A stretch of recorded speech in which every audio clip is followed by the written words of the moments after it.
डुग्गा मलाटी च सारे का मता मता स्वागत है। अज मैं तुंदे वास्ते डुग्गा मलाटी च लेई आई हाँ एक इम्यूनो बूस्टर ते बड़ी एक डाइजेस्टिव ते साढ़े बालें स्किन वास्ते बड़ी एक हेल्दी चीज़ जिसे आखदे ना आंवला।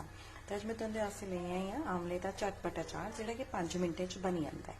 ये वास्ते असें एक ताज़े आंवले द्वारा बूटे का इसी की करना तुसीं खुद पानी च इसी बोलना 10-12 मिनट तो उबाल के बड़े सॉफ्ट हो जाने। इस जिले उबली सॉफ्ट हो जाने ना इसी गैस पर उतारिए तो इसी पीसेज कट्टी लाओ 3 या 4 फाड़ियां जियां तुंदा मन करे।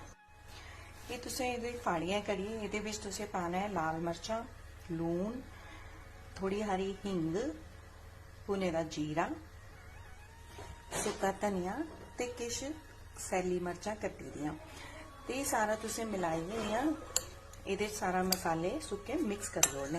तो ध्यान हमेशा ये रखना है जो भी अस आंवले का अचार या आंवले की कोई भी चीज़ बनाने वो या तो इं कच का कोई भांडा होना चाहिए या फिर कोई स्टील का। ये अलावा दूए किसी भांडे च नहीं बनाना चाहिए। तो हूँ अस ये तैयार करने तड़का। तड़के वास्ते असें की करना थोड़ा हरा सरेआं का तेल लेना है वो असें तड़काने न मेथरे, कलौंजी, थोड़ी हरी जमैन,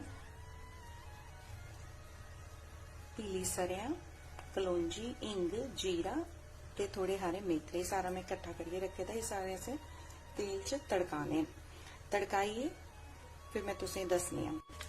तो देखो जो सारे में तुसें मसाले दसे वो मैं सरेआं दे तेल च तड़काइए तैयार करी लैते हैं। हुण असें ये मसाला पाना है साढ़े आंवले च जो असें पहले तो मसाले कन्नै तैयार कीते दा।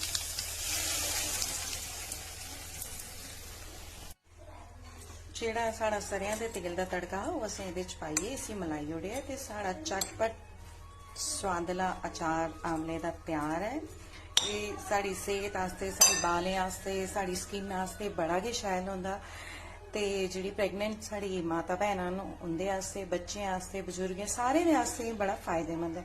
ते आंवला इस जेड़ा इस साल है इस सीजन च थोंदा है।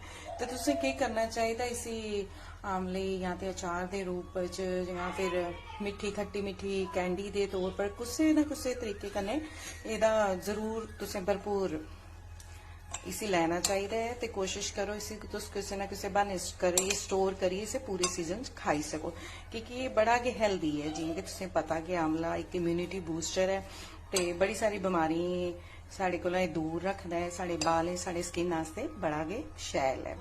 मी उम्मीद है तुसें झटपट 5 मिनट का मेरा जी अचार की रेसिपी है तुसें पसंद आई हो। धन्यवाद।